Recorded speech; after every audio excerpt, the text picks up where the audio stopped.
Hello everyone, welcome to the channel. So कैसे आप लोग? आई होप सब बढ़िया होंगे, आपकी पढ़ाई लिखाई अच्छी चल रही होगी। सो आज की जो क्लास, आज हम आ गए देखिए डे 23 ऑफ 45 आवर चैलेंज। सो आज की क्लास जो है वो है हमारी इकोनॉमिक्स के इंडियन इको के चैप्टर 2 के ऊपर, जो कि है आपका इंडियन इकोनॉमी फ्रॉम 1950 टू 1990। सो ये चैप्टर आपका इंडियन इको का सबसे बड़ा चैप्टर है, तो ऑब्वियस सी बात है इस चैप्टर को हमने दो पार्ट में डिवाइड किया है, एक आज की क्लास में और एक कल की क्लास में इसको हम कवर करेंगे। ठीक है। सो आज के हमारे चैलेंजेस क्या है, क्या क्या हम कवर कर पाएंगे, हम चेक कर लेते हैं। सो पहले तो आपकी ये जो यहाँ तक की अगर मैं बात करूँ, सो ये 4 पॉइंट जो है economy, types of economy, economic problems, central problems of an economy, class 11th का टॉपिक है, रिलेटेड टॉपिक है, आपने क्लास 11th में भी ये पढ़ा होगा।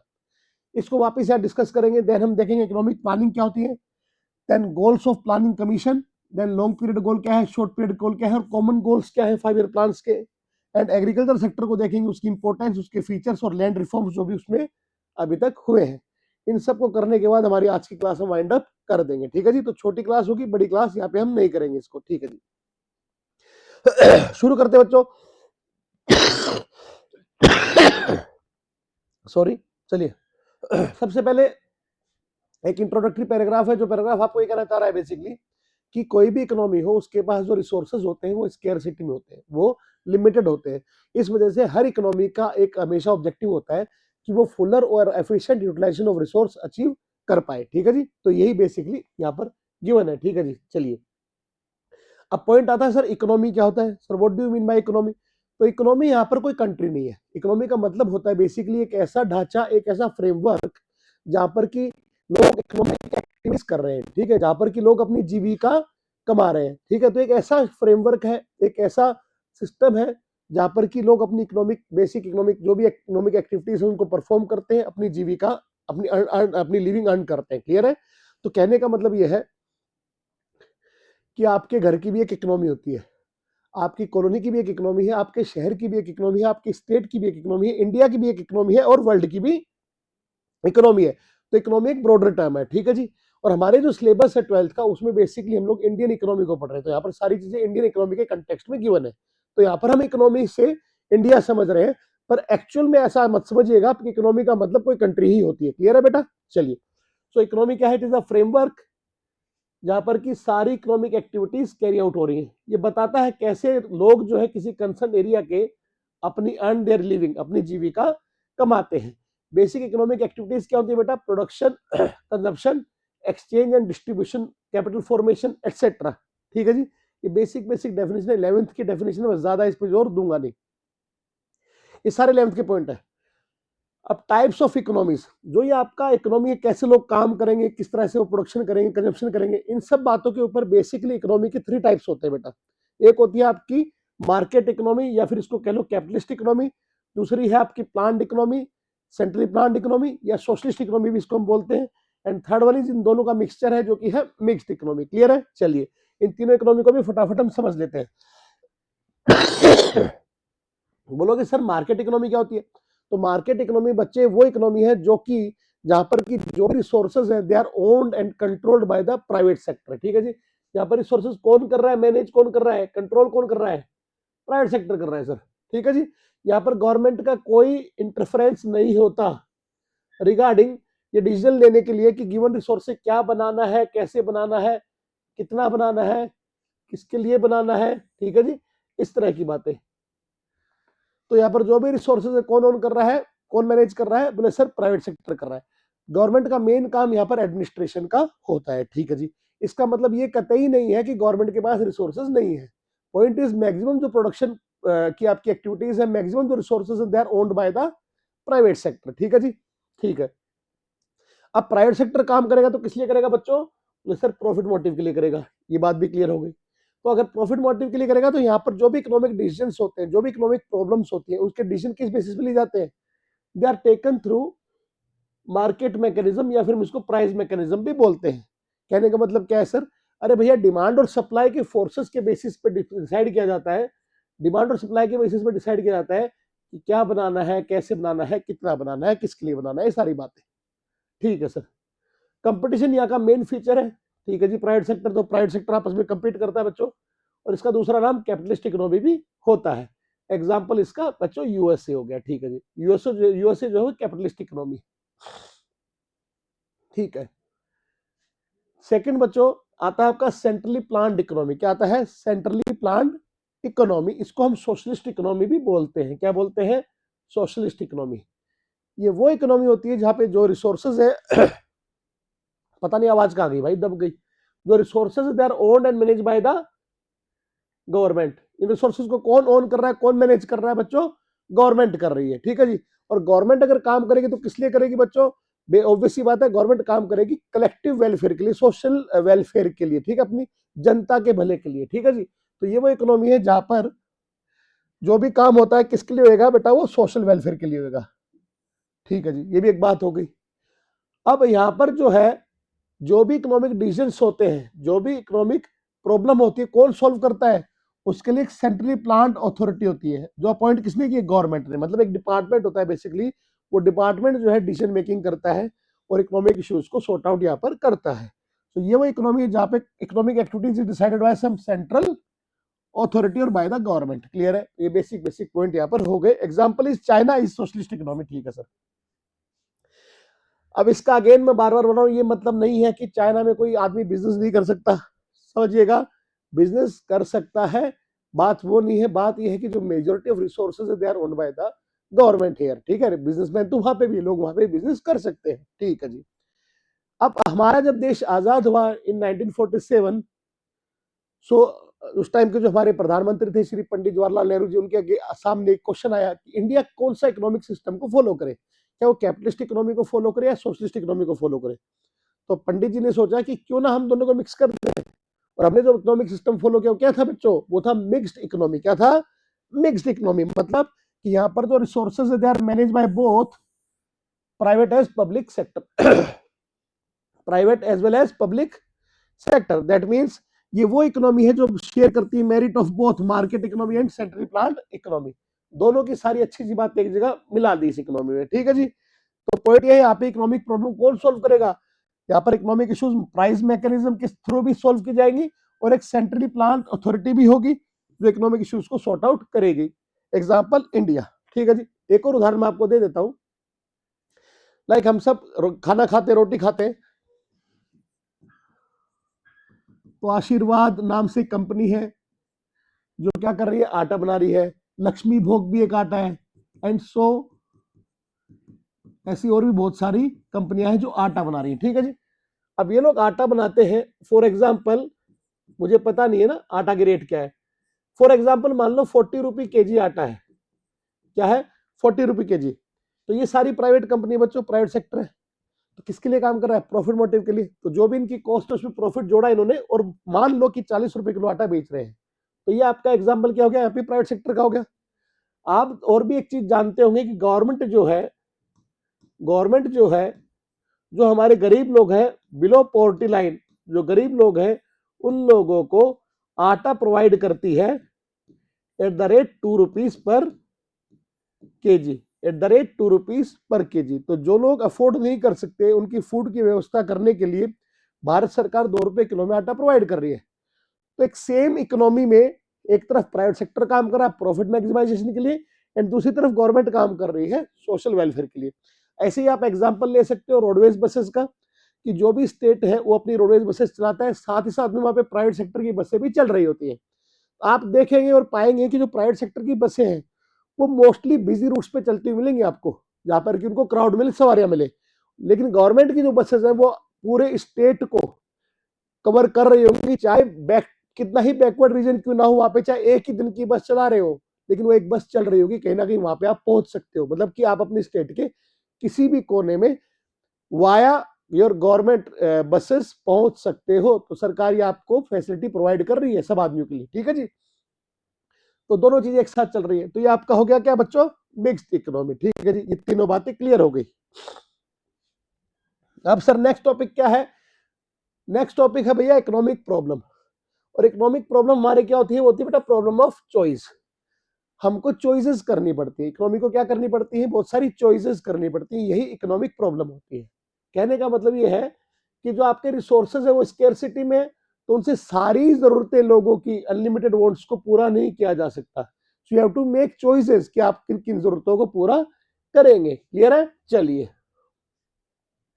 तो सर ये प्रॉब्लम ऑफ चॉइस हुई क्या, इसके कारण क्या है, दीज आर द रीजंस, इसके कारण क्या है। सबसे पहले समझो, सबसे पहला कारण आ गया आपका स्केर्सिटी ऑफ रिसोर्स। सपोज करो बच्चा, आपकी जेब में आपके पापा ने 500 रुपए आपको पॉकेट मनी दी हफ्ते की। Now you have 500 rupees in your pocket and you are planning कि यार अपन दोस्तों के साथ जाएंगे मूवी देखने, और यहाँ पर घूमने जाएंगे और मूवी देखेंगे, पूरा दिन आपने प्लान कर लिया सैटरडे को। वहीं पर आपको दूसरे दिन आपकी क्लास में आपकी फ्रेंड बोलती है कि हाय, जो भी आपका नाम है, मान लो हाय राहुल, प्रियंका बोली राहुल को कि चलो मिलोगे क्या बाहर, मेरा बर्थडे है। तो अब आपकी फ्रेंड का बर्थडे है, अब आपके पास रुपए कितना है बच्चों, 500 रुपए ही है। तो आपके पास रिसोर्स क्या है, स्केर्सिटी में लिमिटेड है। नाउ आपके सामने प्रॉब्लम आ गई है कि आपकी फ्रेंड का बर्थडे है, आज थर्सडे है, आपने प्लान कर रखा है कि सैटरडे को आपको दोस्तों के साथ जाना था मूवी देखने, लेकिन आज क्योंकि आपकी फ्रेंड का बर्थडे है तो आप उसके लिए वो कौन सी बोलते हैं चॉकलेट आते हैं ना, फेरेरो रोजर क्या बोलते हैं, वो थोड़ा मेरे से नाम भी नहीं ले जाता, ऐसा कोई चॉकलेट का बॉक्स ले, उसके लिए कोई गिफ्ट ले, कोई कार्ड ले, ऐसा कुछ प्लान करो। या फिर आप अपने दोस्तों के साथ मूवी देखने जाओ। तो आप दोनों काम तो एक साथ कर नहीं सकते। बोले सर क्यों नहीं कर सकते, अरे भैया आपके पास रिसोर्सेज क्या है, लिमिटेड है। तो आपको चॉइस करनी पड़ेगी कि आप अपनी फ्रेंड के बर्थडे पे जाओगे, प्रियंका के, या फिर आप अपने दोस्तों के साथ मूवी देखने जाओगे। क्यों करनी पड़ी ये चॉइस, स्केर्सिटी ऑफ रिसोर्स की वजह से। तो सबसे बेसिक रूट कॉज क्या हो गई इकोनॉमिक प्रॉब्लम की, that is scarcity of resources. अगर रिसोर्सेज स्केर्सिटी में ना हो तो आपको चॉइस करने की जरूरत ही ना पड़े, आप अपनी हर जरूरत को पूरा कर पाए। अगर आपके पास 500 रुपए के अलावा ऐसा होता कि भैया आपको तो कार्ड दे दिया भारत सरकार ने कि बाबू जितना खर्च करना करो, आपको सोचने की जरूरत नहीं है, फिर क्या है, फिर तो किसी को बर्थडे पे भी जाओगे आप, दोस्तों के साथ मूवी देखने भी जाओगे, फिर तो जो करना है करोगे ना आप। तो कहने का मतलब ऐसा होता नहीं है। आपके पास जो भी रिसोर्सेज है क्या है, स्केर्सिटी में है। स्केर्सिटी में इसलिए आपको क्या करना पड़ेगा बच्चों, चॉइस करनी पड़ती है। तो पहली रूट कॉज क्या है आपकी, स्केर्सिटी ऑफ रिसोर्स, एक बात। दूसरी बात आपकी आ गई कि आप 500 रुपए से मूवी देखने भी जा सकते थे और अपनी फ्रेंड के बर्थडे पे उसके लिए चॉकलेट भी लेकर जा सकते थे। दैट मीन्स आपके पास जो रिसोर्सेज है इसके ऑल्टरनेटिव यूजेस है। ऐसा नहीं है कि इसका एक ही यूज हो, क्योंकि आपके पास ऑप्शन है कि आप इसको अलग अलग यूज में डाल सकते हो। तो आपको चॉइस करनी पड़ेगी आपको किस यूज में इसको डालना है। तो दूसरा हो गया आपका, resources can be put two alternative users, कि जो रिसोर्सेज है उनके डिफरेंट डिफरेंट यूजेस है। तो आपको डिसाइड करना पड़ेगा भैया कि रिसोर्सेज को किस जगह किस काम में आपको लेना है। ठीक है sir. And last one is human wants are unlimited and recurring in nature. तो जो इंसान की जरूरतें हैं वो कभी भी पूरी नहीं होती, नेवर एंडिंग डिमांड्स है बच्चों। तो नेवर एंडिंग डिमांड्स है, तो आपको उन डिमांड्स को पहले पूरा करना पड़ेगा, प्रायोरिटी पे करना पड़ेगा जिनकी ज्यादा जरूरत है पूरा होने की। तो आपको चॉइसेस करनी पड़ेगी कि भैया अब मुझे फॉर एग्जांपल मुझे तो सब कुछ चाहिए यार, मुझे तो बड़ी गाड़ी चाहिए, मुझे तो बंगला चाहिए, मुझे खुद का प्राइवेट जेट चाहिए। तो उससे क्या होता है यार, सबसे पहले मेरी वो नीड पूरी होनी चाहिए ना कि मेरे घर पे मेरे खाने की व्यवस्था हो रही नहीं हो रही, मेरे बच्चों की एजुकेशन की व्यवस्था हो रही नहीं हो रही, मेरी फैमिली की मेडिकल हेल्थ की व्यवस्था हो रही नहीं हो रही। तो कहने का मतलब मेरी मेरी मेरी जरूरतें तो दुनिया भर की हैं, पर प्रायोरिटी बेसिस पे सबसे पहले मैं किन जरूरतों को पूरा करूंगा। बस पहले अगर मेरे बच्चों की आज स्कूल की फीस जमा हुई है तो क्या मैं अपने दोस्तों के साथ बाहर फॉरेन की ट्रिप प्लान कर लूं, ऐसा थोड़ी होगा। जो जरूरत को पहले पूरा होना है, जो ज्यादा प्रायोरिटी पे उसको पहले पूरा किया जाएगा, क्योंकि रिसोर्सेज आपके पास क्या है, लिमिटेड है। ठीक है जी। तो ये तीन आपके बेसिक कोजेस है इकोनॉमिक प्रॉब्लम के, याद रखिएगा। फिर आ गया central problems of an economy. जो आपकी स्केर्सिटी ऑफ रिसोर्स है, इसके कारण से हर इकोनॉमी को तीन तरह की चॉइसेस करनी पड़ती है। कितनी तरह की चॉइस करनी पड़ती है, तीन तरह की बच्चों चॉइस करनी पड़ती है। उन्हीं चॉइसेस को बोलते हैं central problems of an economy. Every economy has to face these three central problems. ठीक है जी। तो तीन सेंट्रल प्रॉब्लम है। पहली सेंट्रल प्रॉब्लम है कि what to produce and in what quantity. आपके पास एक्स रिसोर्स है, तो आपको डिसाइड करना पड़ेगा भैया कि इस रिसोर्स से बनाए क्या। हमारी सोसाइटी में, हमारी इकोनॉमी में किस चीज की ज्यादा लोगों को जरूरत है, बनाना क्या है ये आपको डिसाइड करना पड़ेगा, और कितना बनाना है ये भी डिसाइड करना पड़ेगा। तो पहली प्रॉब्लम आ गई, choice between types of goods to be produced. Clear है? ठीक है, choice among different types of goods. Example के तौर पे you have to make choice between कि आप कंज्यूमर गुड्स बनाए या कैपिटल गुड्स बनाए। अब कंज्यूमर गुड्स आप जानते हो, व्हीट, क्लॉथ, शुगर, जो भी आप कंजप्शन में काम में लोगे। Capital goods means machinery, tools, tractors etcetera, ठीक है जी। या you have to make choice between आपके नेसेसिटी गुड्स बनाए या लग्जरी गुड्स बनाए, तो आपको इस तरह की चॉइसेस करनी पड़ेंगी। सबसे पहले आपके पास रिसोर्स है, उस रिसोर्स से बनाना क्या है बच्चों, क्या नेसेसिटी गुड बनाए या लग्जरी गुड बनाए, क्या ऐसे गुड बनाए जो कि मास पॉपुलेशन को सर्व करे, या ऐसे गुड बनाए जो कि लिमिटेड सेक्शन ऑफ सोसाइटी को सर्व करे। We have to think over it. तो सबसे पहली प्रॉब्लम क्या आ गई आपकी, what to produce and in what quantity. तो फर्स्ट सेंटर प्रॉब्लम आपकी कवर हो गई। सेकंड आती है, आपने डिसाइड कर लिया क्या बनाना है, अब आपको सोचना पड़ेगा जो क्या बनाना है उसको बनाए कैसे, that is problem of how to produce, problem of how to produce. तो ये प्रॉब्लम है रिलेटेड, ये किससे रिलेटेड है, between choice of technique of production, ठीक है, मेथड ऑफ प्रोडक्शन। प्रोडक्शन की दो टेक्निक्स होती है, क्या आप प्रोडक्शन करोगे वो किस तरह से करोगे, आपको डिसाइड करना है। तो आपका दो टेक्निक है, labour intensive and capital capital intensive. Labour intensive वो टेक्निक है जहां पर कि लेबर का यूज ज्यादा है मशीनों से, कैपिटल इज बेसिकली मशीन। तो लेबर इंटेंसिव टेक्निक क्या है, जहां पर मशीन का यूज ज्यादा है, किससे ज्यादा है, मशीन से ज्यादा है। और कैपिटल इंटेंसिव वो टेक्निक है जहां पे मशीनों का यूज ज्यादा है, ठीक है, मशीनों का यूज ज्यादा है, किससे ज्यादा है, बोले सर लेबर से, ठीक है जी। तो आप बेसिकली इन जनरल में बात करो तो वो टेक्निक यूज करोगे जिससे मैक्सिमम आपको प्रोडक्शन मिले और कम से कम कॉस्ट आए, ठीक है जी, एक बात हो गई। इसके अलावा हम अगर बात करें तो डिपेंड करता है टाइप ऑफ इकोनॉमी पे। अगर आप कैपिटलिस्ट इकोनॉमी हो तो आपकी जो भी डिसीजन मेकिंग होगी वो प्रॉफिट मैक्सिमाइजेशन को ध्यान में रख के होगी। क्या बनाना है तो वो चीज बनानी जो आपको ज्यादा प्रॉफिट देगी, कैसे बनानी है तो वो चीज बनानी जो ज्यादा प्रॉफिट देगी, सिर्फ। तो ये जो डिसीजन मेकिंग है डिपेंड करता है आप कौन सी इकोनॉमी की बात कर रहे हो। सोशलिस्ट इकोनॉमी जो है वो सोशल वेलफेयर को ध्यान में रखते हुए डिसीजन मेकिंग करेगी, कैपिटलिस्ट इकोनॉमी प्रॉफिट को ध्यान में रखते हुए डिसीजन मेकिंग करेगी, ठीक है जी। और मिक्स्ड इकोनॉमी में तो ऑब्वियस सी बात है, दोनों ही बातें चलेंगी, प्राइवेट सेक्टर देखेगा प्रॉफिट मैक्सिमाइजेशन की ओर, गवर्नमेंट देखेगी सोशल वेलफेयर की ओर। देन आ गया फॉर होम टू प्रोड्यूस।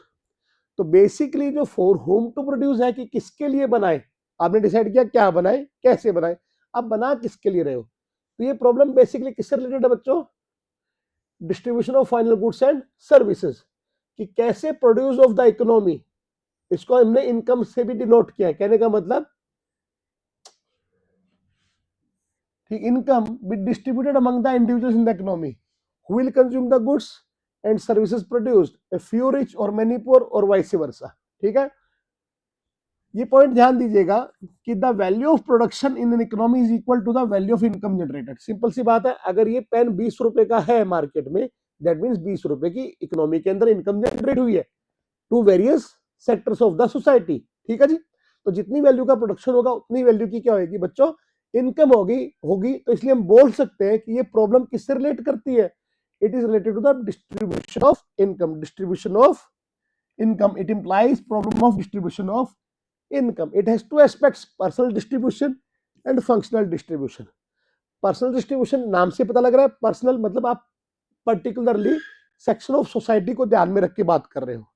तो it is concern with the problem of inequality in the distribution of income. क्या इनइक्वालिटी आ रही है सर, आप डिसाइड कर रहे हो कि जो प्रोडक्शन होगा वो किस तरह से डिफरेंट इंडिविजुअल्स में डिवाइड होगा, क्लियर है, ये एक प्रॉब्लम है। दूसरा आपका क्या एस्पेक्ट है, वो है फंक्शनल डिस्ट्रीब्यूशन। यहां पर जो है बच्चों आप ये डिसाइड करते हो कि किस तरह से जो फैक्टर्स ऑफ प्रोडक्शन है, जो फैक्टर्स ऑफ प्रोडक्शन है उनके अंदर जो ये इनकम है इसका डिस्ट्रीब्यूशन होगा। फैक्टर्स ऑफ प्रोडक्शन में किस तरह से इनकम का डिस्ट्रीब्यूशन होगा, अल्टीमेटली इनकम का डिस्ट्रीब्यूशन होगा तो वो लोग ऑटोमेटिकली गुड्स को अफोर्ड कर पाएंगे according to the income they get. So how should the production और income generated through production be distributed among different factors of production, that is land, labor, capital and entrepreneurs as their reward. It is not related to the problem of inequality in the distribution of income. तो दो aspect है, इनको आप पढ़ लेना, ज्यादा load देने की जरूरत है नहीं, 11th के बेसिक कंसेप्ट है, 11th क्लास में भी आपने पढ़ा होगा, 12th में भी ये है, ठीक है। चलिए अब आता है आज अब नई चीज पे, ये तो 11th की बातें हो गई थी बच्चों। सबसे पहला टर्म यहाँ पर आता है, अब इसके बाद अगर हम बात करें कुछ जो नया आपके पास आया हुआ है, इकोनॉमिक प्लानिंग। तो सर इकोनॉमिक प्लानिंग क्या होती है, तो इकोनॉमिक प्लानिंग का बेटा मतलब होता है कि कंट्री के जो रिसोर्सेज है उनका इस तरह से हमें यूटिलाइजेशन करना है, इस तरह से यूटिलाइजेशन करना है कि जो भी आपकी डेवलपमेंट एक्टिविटीज है वो नेशनल प्रायोरिटीज को ध्यान में रखते हुए पूरी हो जाए। क्लियर है? कहने का मतलब क्या कि economic planning means utilization of country's resources in different development activities according to the nation's priorities. ठीक है? तो देश के विकास की जो भी एक्टिविटीज है वो देश की जो जरूरत है उसको ध्यान में रखते हुए हम लोग पूरी करें। ठीक है जी, ये बातें हो गई। अब नेक्स्ट पॉइंट, हमने ये थ्योरेटिकल बातें हैं। नेक्स्ट पॉइंट क्या है? इंडियन इकोनॉमी क्या थी बेटा? स्टैग्नेंट इकोनॉमी थी जब हमारा देश आजाद हुआ। ठीक है? हम कह सकते हैं क्या थी? एक अंडर डेवलप्ड इकोनॉमी थी, अंडर डेवलप्ड कंट्री थी। ठीक है सर? इस प्रॉब्लम को हटाने के लिए और इकोनॉमी को ग्रो कराने के लिए गवर्नमेंट ने क्या अडॉप्ट किया? Government adopt technique of progressive economic planning. क्या बच्चों? Progressive economic planning. ठीक है जी? तो गवर्नमेंट ने क्या फॉलो किया? प्रोग्रेसिव इकोनॉमिक प्लानिंग फॉलो की, कि हम हमारी इस तरह की इकोनॉमिक प्लानिंग हो कि हम प्रोग्रेस करते जाए स्टेज बाय स्टेज। ठीक है जी? इंडियन गवर्नमेंट ने with prime minister as a chairperson, prime minister क्या है? चेयरमैन है, क्या सेटअप किया? प्लानिंग कमीशन को सेटअप किया। किसको सेटअप किया बेटा? प्लानिंग कमीशन को, जिसका नाम 2015 में रिप्लेस होके हो गया नीति आयोग। क्या हो गया? नीति आयोग। तो नीति आयोग का पहले नाम था प्लानिंग कमीशन। ठीक है जी? ऑन मार्च 1950, ये डेट ध्यान रखना। तो planning commission was setup under the chairmanship of prime minister in 1950, जिसका नाम अब क्या हो गया? नीति आयोग। नीति आयोग नाम कब चेंज हुआ? फेब 2015 में। ठीक है जी? प्लानिंग कमीशन क्या कर रहा है? It formulates 5 year plans. क्या फॉर्मुलेट करता है बच्चों? 5 ईयर प्लान्स, पंचवर्षीय योजना। क्या बोलते हैं हिंदी में हम लोग? पंच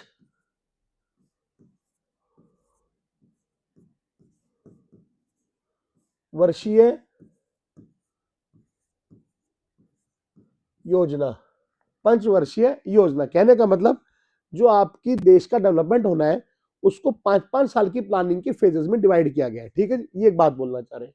ठीक है? To achieve the objective of economic planning, first 5 year plan was introduced in April 1951। सबसे पहला 5 ईयर प्लान कब इंट्रोड्यूस हुआ था बच्चों? 1951 अप्रैल में। अभी तक 12 5 ईयर प्लान इंट्रोड्यूस हो चुके हैं टिल डेट। अभी तक कितने 5 ईयर प्लान इंप्लीमेंट कर चुकी है सरकार?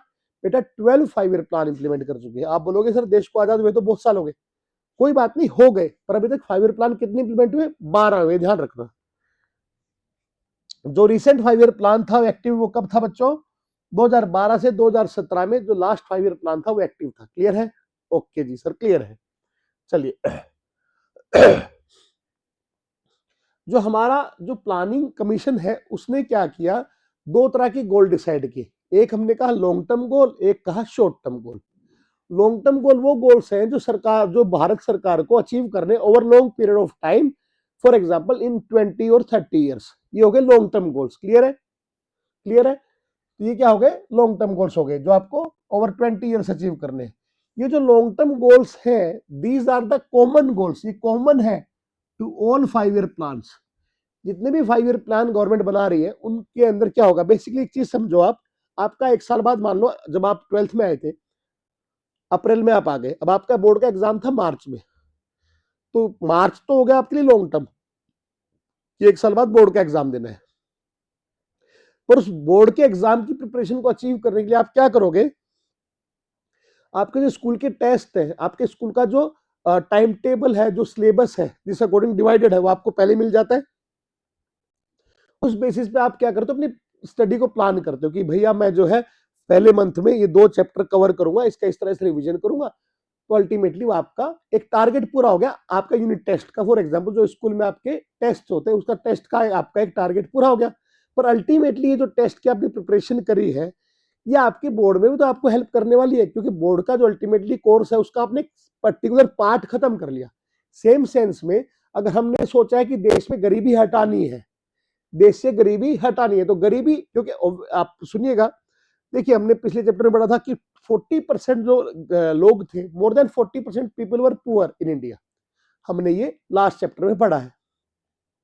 दूसरी बड़ी प्रॉब्लम बताऊं आपको तो आपकी लिटरेसी रेट बहुत कम थी। मुख्य मुख्य बातें बता रहा हूं आपको। लिटरेसी रेट कम थी आपका, लोग बहुत ज्यादा गरीब थे, इंफ्रास्ट्रक्चर डेवलप्ड नहीं था, तो बहुत सारे ऐसे इश्यूज सामने थे। ऑब्वियसली बात है, देश आजाद हुआ तो हमारे पास कुछ था ही नहीं, अल्टीमेटली सारे अंग्रेज हमको बिल्कुल लूट के चले गए। तो आप एकदम से गरीबी को दूर नहीं कर सकते, आप एकदम से पूरे देश को पढ़ा नहीं सकते हो। आपके कहने से कोई सब नहीं आ जाएंगे कि आज ही स्कूल में आके बैठ गए सब लोग काम छोड़ के, नहीं ऐसा नहीं होगा। आपको अवेयरनेस क्रिएट करनी पड़ेगी, आपको स्कीम्स लगानी पड़ेंगी, आपको फैसिलिटीज डेवलप करनी पड़ेंगी, तब जाकर लोग पहुंच पाएंगे। भाई मुझे पढ़ना है पर 20 किलोमीटर तक मेरे गांव में कोई स्कूल नहीं है पास में, कैसे पढ़ूंगा मैं? मेरे पास ट्रांसपोर्टेशन का कुछ विकल्प नहीं है, रोड नहीं है, ट्रांसपोर्टेशन सिस्टम नहीं है, तो मैं कैसे पहुंचूंगा स्कूल में? तो गवर्नमेंट क्या करेगी? ओवर द टाइम गवर्नमेंट को पता है कि मुझे लिटरेसी रेट को बढ़ाना है, तो पहले मुझे रोडों का विकास करना पड़ेगा, ट्रांसपोर्टेशन सिस्टम डेवलप करना पड़ेगा, स्कूल फैसिलिटीज जहां तक हो उसके एक्सपेंड करनी पड़ेंगी, जिससे कि लोगों की रीच में चीजें पहुंच पाए।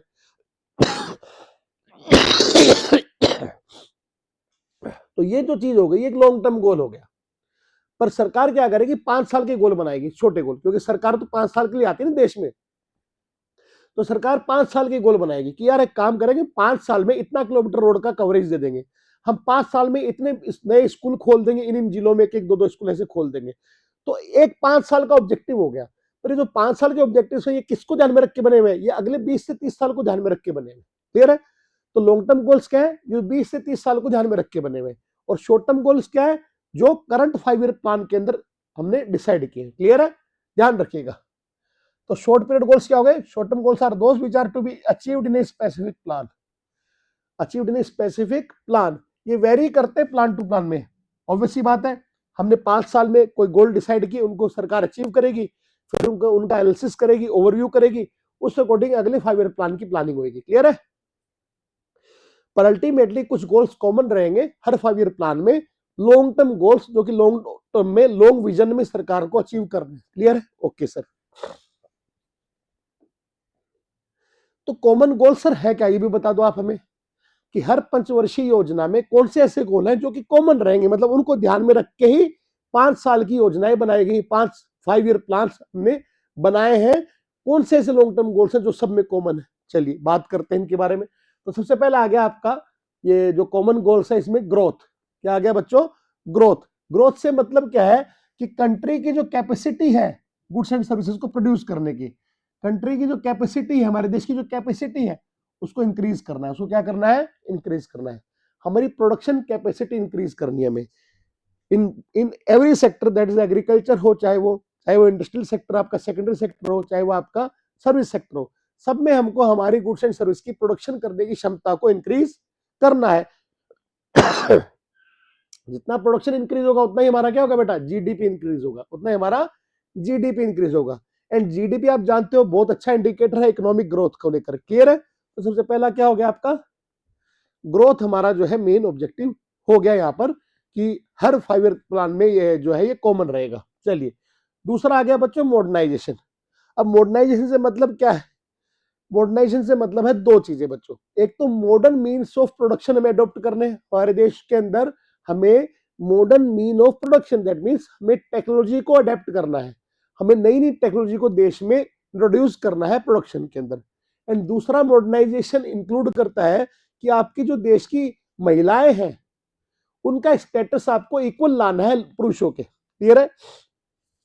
तो adoption of new technology, and दूसरा changes in social outlook of society by granting equal status to the women.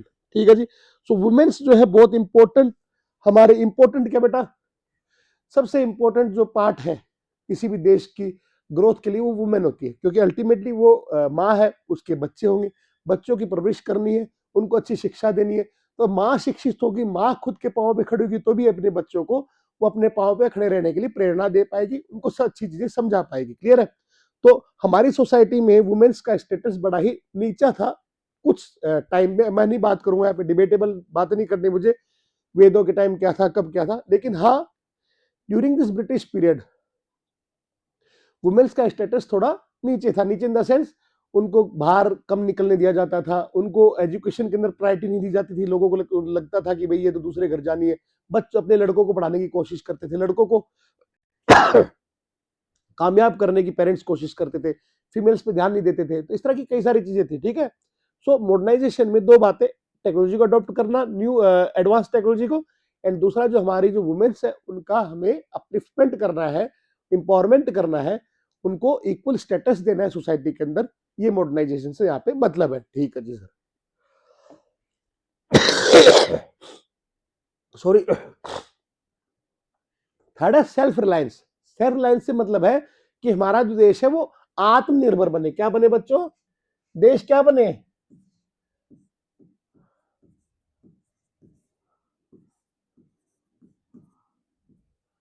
आत्मनिर्भर बने सर। ठीक है, देखो किस टाइम की बातें कर रहे हैं, आजादी के टाइम की बातें। आज तक आप सुन रहे होगे मेक इन इंडिया प्लान है, ये है, किस लिए हो रही है इंट्रोडक्शन? आज भी हमारे देश में जो भी चीजें हो रही है आत्मनिर्भर बनने के लिए 2026 में भी हम कोशिश कर रहे हैं। ठीक है जी, कब आजाद हुए थे? तो देश का जो है डिपेंडेंस अपने ऊपर ज्यादा रहे, डोमेस्टिकली प्रोड्यूस गुड्स पे ज्यादा रहे, इंपोर्ट करने पे कम हो, इंपोर्ट करने पे कम हो। ठीक है जी। A nation can promote economic growth and modernization by using its own resources, by using uh, resources imported from other nations। दो तरीके आपके पास, या तो आप अपने रिसोर्सेज को यूज करके देश को डेवलप करो या फिर इंपोर्ट करो रिसोर्सेज को। तो जो शुरू के 7 5 ईयर प्लान थे, first 7 5 year plan, they give importance to self reliance by avoiding imports. तो शुरू के 7 5 ईयर प्लान में हमने इंपोर्ट्स को अवॉइड किया। हमारा पूरा फोकस ये था कि देश जो है आत्मनिर्भर बने, देश में production of goods and service ज्यादा इंक्रीज हो। ठीक है जी। तीसरा आता है इक्विटी। इक्विटी मतलब बराबर। ठीक है, मतलब इक्वालिटी की बातें कर रहे हो आप। किसकी बातें कर रहे हो? इक्वालिटी। इक्वालिटी मींस कि देश से आप गरीबी को कम करना चाह रहे हो और वीकर सेक्शन को ऊपर उठाना चाह रहे हो। क्लियर है? ठीक है। So it refers to disparity of income और wealth by uplifting weaker section of the society. ठीक है जी। तो इनकम का डिस्ट्रीब्यूशन ऐसे हो कि इनइक्वालिटी ना हो। Inequality in distribution of wealth should be reduced so that every citizen should be able to meet his और हर बेसिक नीड्स। ठीक है जी। तो आप अपने देश में जो इनकम और वेल्थ का डिस्ट्रीब्यूशन है उसको इक्विटी के बेसिस पर, इक्वालिटी के तौर पे आप देखना चाह रहे हो कि लोगों के अंदर जो इनकम का डिस्ट्रीब्यूशन बराबर हो। मतलब ऐसा ना हो कि गरीब बहुत ज्यादा गरीब हो, अमीर बहुत ज्यादा अमीर हो। तो शुरू से देश की ये एक इंपॉर्टेंट गोल रहा है जो हमें अचीव करना था। इसलिए आपको ये भी पता होगा कि इंडिया में हम फॉलो करते हैं प्रोग्रेसिव टैक्सेशन सिस्टम, जहां पे जो इनकम ज्यादा कमाता है उस पर रेट ऑफ टैक्सेस ज्यादा होती है, जो इनकम कम कमाता है उस पर रेट ऑफ टैक्सेस कम होती है बच्चों। ठीक है जी। लास्ट कॉमन गोल है बच्चों फुल एम्प्लॉयमेंट। क्या है फुल एम्प्लॉयमेंट? से मतलब ये है यहाँ पे कि अनएम्प्लॉयमेंट कम हो। दैट मींस इसका मतलब जीरो अनएम्प्लॉयमेंट नहीं होता। ठीक है, ये डज लिखा हुआ है। It does not mean zero unemployment, it does not mean zero unemployment, but it refers to a situation where जो भी लोग एबल है काम करने को और काम करना चाहते हैं, they are getting the work. Simple, they are getting the work. जो लोग काम करने के योग्य और काम करना चाहते हैं उनको काम मिले, ये इंपॉर्टेंट है। हम नहीं कह रहे जीरो अनएम्प्लॉयमेंट, मुझे काम ही नहीं करना, मैं तो आलसी हूं, मैं तो अनएम्प्लॉयड रहूंगा ना। पॉइंट क्या है, जो काम करना चाहते हैं उनको काम मिले साहब, ये इंपॉर्टेंट बात है। तो ये 5 कॉमन गोल्स थे हमारे। क्या थे बच्चों? एक तो था आपका मॉडर्नाइजेशन था, सेल्फ रिलायंस हो गया, मॉडर्नाइजेशन हो गया, इक्वालिटी हो गया, इक्विटी हो गया, फुल एम्प्लॉयमेंट हो गया, एंड एक और था ग्रोथ। क्या था? ग्रोथ। तो 5 कॉमन गोल्स रहेंगे हर 5 ईयर प्लान में। ग्रोथ कि हमें जीडीपी, हमें प्रोडक्शन कैपेसिटी हमारी बढ़ानी है। Then modernization, advance technology use करनी है, वुमेन्स का स्टेटस हमें इंप्रूव करना है। तीसरा इक्विटी कि देश में इनकम एंड वेल्थ का डिस्ट्रीब्यूशन इक्वल हो। सेल्फ रिलायंस, देश जो है खुद के ऊपर डिपेंडेंट रहे, दूसरे देशों पर डिपेंडेंट ना रहे। एंड पांचवा ला and last is your full employment कि आप अचीव करना चाह रहे हो फुल एम्प्लॉयमेंट, इकोनॉमी के अंदर अनएम्प्लॉयमेंट कम से कम हो। ठीक है जी सर, आगे बढ़ते हैं बच्चों। अब आ गया हमारा सबसे इंपॉर्टेंट यहाँ पर एग्रीकल्चर सेक्टर। सबसे इंपॉर्टेंट क्यों भैया? मेजोरिटी ऑफ पॉपुलेशन जो एंगेज किसके अंदर है? एग्रीकल्चर में है। तो ऑब्वियसली बात है इंपॉर्टेंट सेक्टर है। ठीक है जी। So agriculture play very important role in India's economic development. It is the major source of employment और livelihood for the people and important source of revenue for the economy. ठीक है sir, इसकी importance क्या है वो समझिएगा पहले। सबसे पहला शेयरिंग जीडीपी। तो अगर हम जीडीपी की बात करें तो उसमें जो है कंट्रीब्यूशन क्या है एग्रीकल्चर का? इन 1950 में इसका 51 में इसका कंट्रीब्यूशन था around 51%। 51% of GDP come from the agriculture sector. Now it is 17.4% in 16-17। तो यहां पर आप देखेंगे percentage contribution to GDP reduces in agriculture sector. इसका मतलब ये मत आप लगा लेना अंदाजा कि हमारा प्रोडक्शन कम हो गया है बाबू, हमारा प्रोडक्शन कम नहीं हो गया है, बेसिकली सेकेंडरी सेक्टर और सर्विस सेक्टर का प्रोपोर्शन जो उसमें कंट्रीब्यूशन था जीडीपी में वो इंक्रीज हो गया है। उस सेंस में ये जो कंट्रीब्यूशन है ये कम आया, प्रोडक्शन कम नहीं हुआ है। आजादी के बाद हमारा प्रोडक्शन इंक्रीज ही हुआ है बच्चों, कम नहीं हुआ है। ध्यान रखना, पॉइंट क्या है कि दूसरे सेक्टर्स का प्रोडक्शन जो प्रोपोर्शन जो कंट्रीब्यूशन था वो इंक्रीज हो गया, उस सेंस में ये कम दिख रहा है आपको। तो contribution of agriculture to country GDP क्या है, पहले अराउंड 51% था जीडीपी का एग्रीकल्चर सेक्टर से, अभी भी 17-18% आ रहा है। ठीक है जी। Source of employment, so more than 50% और we can say around 50% of population जो है वो किसी ना किसी तरह से एग्रीकल्चर सेक्टर से जुड़ी हुई है, तो इंपॉर्टेंट सोर्स ऑफ एम्प्लॉयमेंट हो गया सर ये। सप्लाई ऑफ रॉ मटेरियल, बहुत सारी हमारी ऐसी इंडस्ट्रीज है जिसकी रॉ मटेरियल का मेजर सोर्स कहां से आ रहा है, एग्रीकल्चर सेक्टर से आ रहा है। जैसे कि अगर आपको बादाम का तेल चाहिए, सरसों का तेल चाहिए, तिल का तेल चाहिए, तो जो भी ऑयल इंडस्ट्री है उसको ऑयल कहां से मिलेगा, सीड से मिलेगा। सीड कहां से आएगा, एग्रीकल्चर से आएगा। जो आप कपड़ा पहन रहे हो ये कॉटन कहां से आएगा, एग्रीकल्चर से आएगा।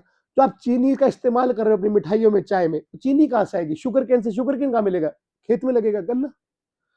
और आप जो जैम खा रहे हो, जो आप ये सॉस खा रहे हो, तो इस और भी 100 तरह के आप प्रोसेस्ड फूड खा रहे हो, ये प्रोसेस चीजें कहां से हो पा रही है, इनका सोर्स क्या है बच्चों, तो ऑब्वियस सी बात है एग्रीकल्चर सेक्टर से ही इनका सोर्स आ रहा है।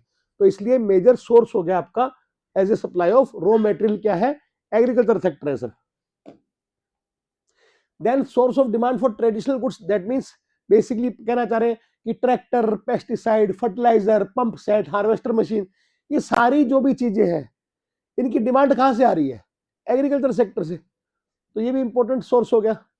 Share in exports, and we know अंग्रेज इवन देश में किस लिए आए थे बच्चों, स्पाइसेस के लिए।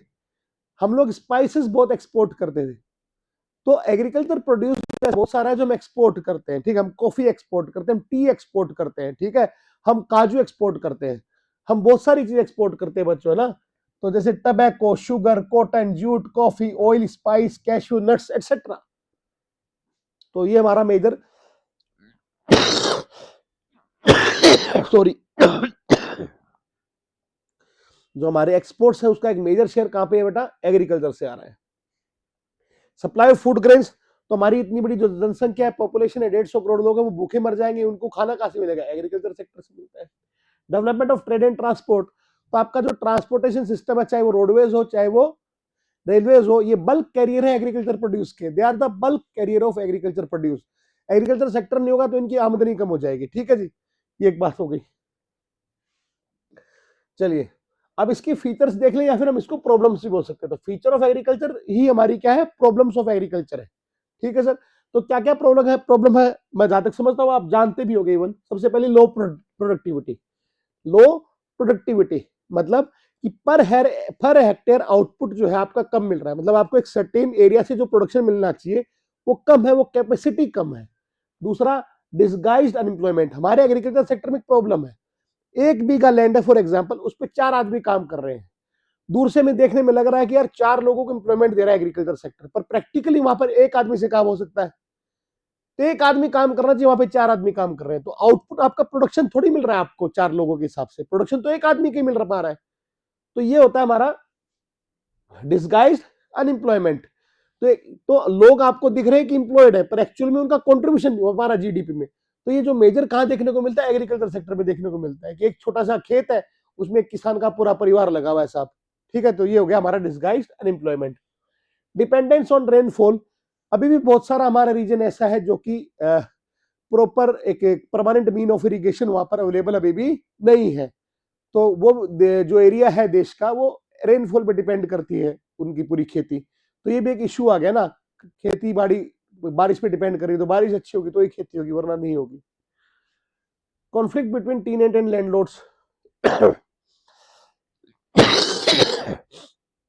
ये कहना चाह रहे हैं कि आज भी हमारे देश में जो खेती है वो किसान जो है वो बहुत मेजोरिटी में ऐसा हो रहा है कि आपको जो किसान खेती करता हुआ दिख रहा है वो उसका ओनर नहीं है लैंड का, मालिक कोई हो रहा है, वो तो ठीक है मजदूरी कर रहा है। तो उनके बीच का कॉन्फ्लिक्ट हो गया एक तरीके से कि जो मेन जो उसका मलाई है, या हम कहें जो मेजर जो उसका प्रॉफिट है, शेयर ऑफ प्रॉफिट है, वो तो ओनर ले जाता है, और जो किसान जो टीनेंट जो खेती कर रहा है उसके ऊपर उसके पास बहुत कम शेयर बचता है। ये इशू की बात कर रहा है ये, ठीक है, ये पॉइंट। सब्सिस्टेंस फार्मिंग, आज भी हमारे देश के जो किसान है उनके पास लैंड होल्डिंग बहुत छोटी है, तो अल्टीमेटली उनके पास सरप्लस कुछ बचता नहीं है। वो जो खेती कर रहे हैं वो खुद के जीवन यापन करने के लिए कर पा रहे हैं, उससे कुछ ज्यादा सरप्लस क्रिएट कर नहीं पा रहे। स्मॉल एंड स्कैटर्ड होल्डिंग्स, ये भी शायद लास्ट चैप्टर में सारी चीजें पढ़ी हुई है। किसान जो है उसका अलग अलग दिशा में खेत है और छोटे छोटे लैंड है। अब उसके लिए अनइकोनॉमिकल हो जाता है इन तीनों जो भी इनकी बिखरे हुए खेत है उनको मैनेज करना, इसके लिए क्या हो गया, कॉस्टली हो गया, अनइकोनॉमिकल हो गया। ये भी एक प्रॉब्लम है किसानी की यहाँ पे। Then technical backwardness, that is farmers की जो पुअर इकोनॉमिक कंडीशन है वो उनको एडवांसमेंट नहीं कर पा रही है अपनी टेक्नोलॉजी, अपने एग्रीकल्चर में। वो लोग भाई उनकी जो पुअर इकोनॉमिक कंडीशन, इस कारण से वो अफोर्ड नहीं कर पाते टेक्नोलॉजी को। तो ये एक इशू आ गया कि technically we are backward. Lack of permanent means of irrigation, जो हमने बता दिया कि एग्रीकल्चर हैवीली डिपेंडेंट रेनफॉल पे है, परमानेंट मीन्स ऑफ इरिगेशन अभी तक डेवलप नहीं हुए हैं, ठीक है जी। चलिए, एंड दो पॉइंट और लास्ट में, एक तो डेफिशिएंसी ऑफ फाइनेंस कि जो आपके इंडियन फार्मर्स है उनको इंस्टीट्यूशनल एग्रीकल्चर लोन वगैरह नहीं मिल पाता है, ठीक है। तो होता क्या है कि वो लोग जो अपने आड़ती होते हैं ना, जो लोग इसका काम करते व्यापार करते हैं, महाजन होते हैं, जो बेसिकली फार्मर से उनका अनाज खरीदते हैं, ठीक है जी, तो उन पे डिपेंडेंट रहते हैं रिगार्डिंग देयर फाइनेंशियल नीड्स। तो फिर उसमें हाई कॉस्ट ऑफ बोरोइंग होती है, ठीक है, हाई कॉस्ट ऑफ बोरोइंग्स होती है जिसमें कि उनको गरीबी होती है। तो एक अलग इशू है, ठीक है। तो फाइनेंस की समस्या है, जो एग्रीकल्चर किसान है उसको अपनी जरूरत के लिए टाइम पर लोन नहीं मिल पाता है, जिसकी वजह से उसको ब्याज पे पैसा उठाना पड़ता है, या फिर वो अगर उनसे पैसा लेते भी हैं, क्या बोलते हैं, आड़तियों से लेना पड़ता है, तो वहां पर भी उनका एक्सप्लोटेशन होता है। ये लास्ट पॉइंट में भी यही बताया जा रहा है कि lack of organized marketing system, कि कोई भी ऑर्गेनाइज्ड मार्केट सिस्टम अभी तक डेवलप नहीं हो पाया है, जिसके कारण हो क्या रहा है कि जो फार्मर्स हैं they are obliged to sell their output to mahajan and landlords in the local market in return for the loan they had taken from them. तो अगर किसान ने जरूरत के समय उस अड़ती से पैसा लिया था, तो वो मजबूर है कि जब उसको फसल बेचनी होगी तब उसी अड़ती को बेचे, तो उसको सही रेट उसकी प्रोडक्शन का नहीं मिल पाता, या उस महाजन को बेचे तो उसको सही रेट उसने प्रोडक्शन का नहीं मिल पाता। ये यहाँ पर एक समस्या की बात हो गई बेटा। तो ये कुछ प्रॉब्लम्स थी, 8-9 प्रॉब्लम्स है रिगार्डिंग इनके एग्रीकल्चर हमारे सेक्टर में, ठीक है जी। इनमें से आपको जरूरी नहीं है सारी याद हो, 5-6 पॉइंट्स याद रखिएगा क्योंकि 6 नंबर का मैक्सिमम क्वेश्चन है, तो 6 पॉइंट आपको ध्यान रहने चाहिए। अब ये अगेन बड़ा इंपॉर्टेंट टॉपिक आ गया लास्ट आज की क्लास का, लैंड रिफॉर्म्स और इंस्टीट्यूशनल रिफॉर्म्स, ठीक है सर। तो लैंड रिफॉर्म्स क्या है सर? इसका मतलब है बेसिकली बेटा change in ownership of land holdings, change in ownership of land holding, ठीक है, needed to achieve the objective of equity of agriculture, ठीक है, as major of population was engage in the agriculture. तो land reforms भैया देश में हुए, कहने का मतलब यह है कि देश में एक कानून बना था बच्चों कि जिसके अंदर जो, क्योंकि पहले क्या था कि ऐसी कुछ तो व्यवस्था थी नहीं कि लोगों ने लैंड को कोई खरीदा हो। राजा महाराजाओं के पास जमीन होती थी, फिर वो इन जमींदारों को जमीनें अलॉट कर देते थे, फिर वो लोग जो है उन पे खेती करवाते थे।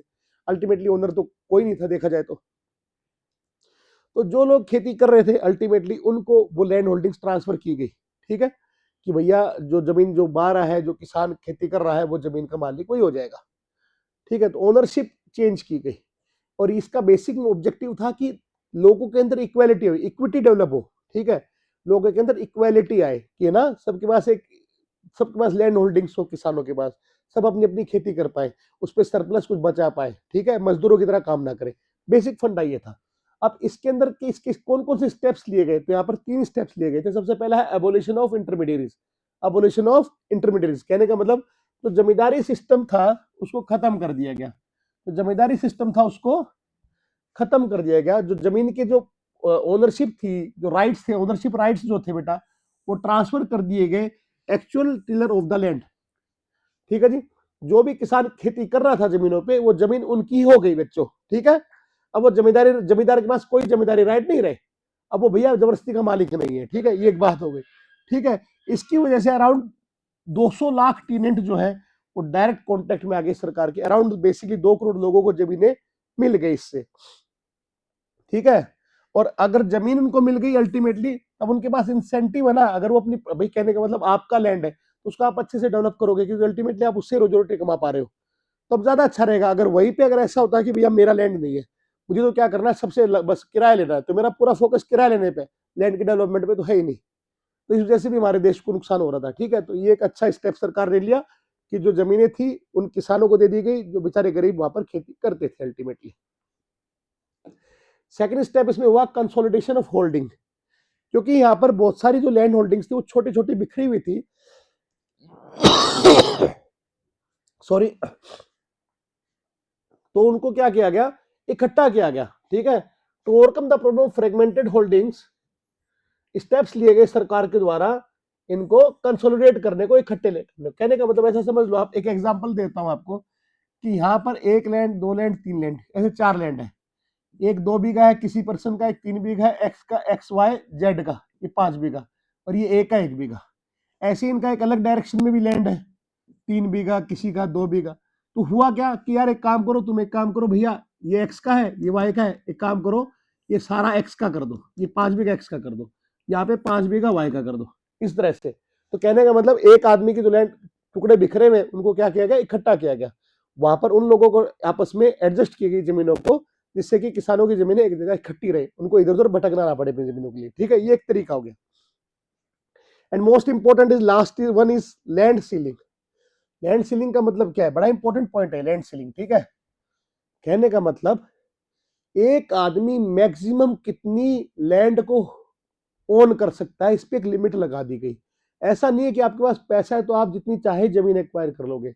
ध्यान रखना है बच्चों, अपने देश में कानून है कि जो इंडिविजुअल पर्सन है या उसकी फैमिली है, वो मैक्सिमम एक सर्टेन पीस ऑफ लैंड ही ओन कर सकते हैं। आप बोलोगे सर फिर ये अडानी अंबानी इन्होंने इतनी जमीनें कैसे ले ली, तो भैया प्लीज ये जबरदस्ती, ये पॉइंट क्या है, ना तो अडानी ने जमीन ली है ना ये अंबानी ने ली है।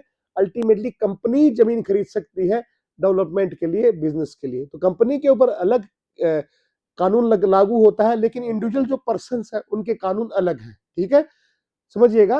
तो जो भी जमीन ली है, वो जो बिजनेसमैन लेता है वो अल्टीमेटली बिजनेसमैन नहीं लेकर उसकी कंपनी ले अक्वायर कर रही होती है, तो कंपनी के लिए लॉ अलग है। पर इंडिविजुअल पर्सन की अगर मैं बात करूं, आज अगर मेरे पास कितना भी पैसा है, तो ऐसा नहीं है कि मैं जमीनें कहीं भी ले सकूं, तो मैं मैक्सिमम एक सर्टेन पीस ऑफ लैंड ही होल्ड कर सकता हूं। इसको बोलते हैं लैंड सीलिंग की मैक्सिमम लिमिट लगा दी गई कि कोई पर्सन या उसकी फैमिली कितनी लैंड ओन कर सकती है। तो land ceiling was another policy to promote equity. किस लिए किया गया, इक्विटी को प्रमोट करने के लिए, कि लोगों के अंदर ऐसा ना हो कि एक ही आदमी सारी, मतलब कुछ लोगों के पास सारी जमीन वापस से इकट्ठी हो जाए। तो land ceiling refer to fixation of maximum limit और size of cultivable land holding that an individual और फैमिली कैन ओन। ठीक है, ठीक है जी। अब इसमें ध्यान देना, आगे पॉइंट क्या है। However, land ceiling legislation was challenged his landlord by his landlords। ठीक है, जो लैंडलॉर्ड्स थे उन्होंने इसको चैलेंज किया सरकार को, एंड उन्होंने इसको क्या कर दिया, डिले कर दिया, डिले कर दिया। ठीक है, और डिले करने से क्या मिल गया इनको, टाइम मिल गया to get it registered the land in name of close relatives during the delayed time, hence escape from the legislation.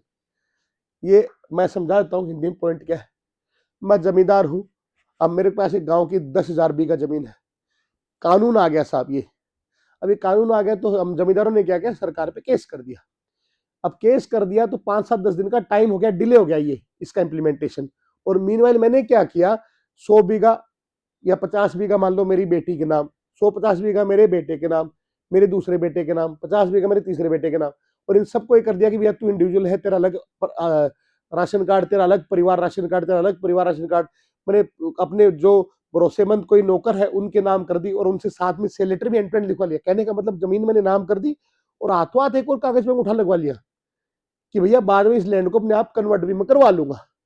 तो हुआ क्या इससे कि मेरे पास जो 10,000 बीघा थी उसमें से 4,000 बीघा तो मैं बचा गया, और 6,000 बीघा ही मेरी किसानों में बट पाई। तो मैं, मेरे को जहां पर 50-100 बीघा मिलती वहां पर मैं 3-4 हजार बीघा जमीन को बचा गया। तो बेसिक पॉइंट यही है कि लैंड सीलिंग जब कानून आया था तो इस जो जमींदार थे उन्होंने क्या किया, सरकार पे केस कर दिया। केस कर दिया तो दे गेट सम टाइम, जिसके अंदर कि उन्होंने अपनी जो लैंड होल्डिंग्स थी उनको अपने रिश्तेदारों के नाम, अपने क्लोज रिश्तेदारों के नाम, अपने दोस्तों के नाम, जिसके भी नाम वो कर सकते थे, उनके नाम कर कुरा के अपनी जमीनें बचा ली। ये एक बात है, ठीक है जी। तो इससे कंक्लूजन ड्रॉ हो गया। सर क्या कंक्लूजन ड्रॉ हुआ कि अगर इस तरह से हुआ है तो इसका मतलब यह है कि रिफॉर्म अच्छे से इंप्लीमेंट हो नहीं पाए, बिल्कुल बच्चों अच्छे से इंप्लीमेंट हो नहीं पाए। सही बात है।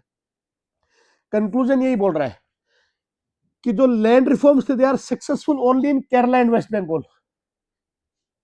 ये लैंड रिफॉर्म्स कहां पे सक्सेसफुल हुए बच्चों? सिर्फ केरला और वेस्ट बंगाल में, बिकॉज जो यहाँ की गवर्नमेंट्स थी they were committed to the policy of land reforms, they were committed to the policy of land reforms, hence inequality in land holdings contributed in other states. तो दूसरे राज्यों में अभी भी inequality of this land holdings अभी भी है। क्यों है? क्योंकि वहां की सरकारें इतनी सजग नहीं थी इन कानूनों को अप्लाई इंप्लीमेंट करवाने में। तो इसी के साथ बच्चों ये क्लास आज की हमारी ओवर हो गई। आई होप आपको सब कुछ समझ में आ गया होगा। थ्योरेटिकल टॉपिक्स हैं, इनको इसी तरह से पढ़ते रहिएगा जैसे मैंने आपको पढ़ाया है, रीड करिएगा, बस ज्यादा रटने की जरूरत नहीं है। हेडिंग्स को ध्यान रखिएगा, हेडिंग इंपॉर्टेंट है, हेडिंग को रट लो, बाकी इतना कुछ रटने की जरूरत नहीं है। रीडिंग, नंबर ऑफ रीडिंग्स दो आप, ऑटोमेटिकली आपके आंसर राइटिंग स्किल्स डेवलप हो जाएंगे। चलिए, सो इसी के साथ इस क्लास को मैं यहीं पे एंड करना चाहूंगा। सो बच्चों, keep learning, keep supporting us, keep loving and take care. Do like, share, comment and subscribe the channel. Take care बच्चों, all the best for your studies. Bye bye, take care.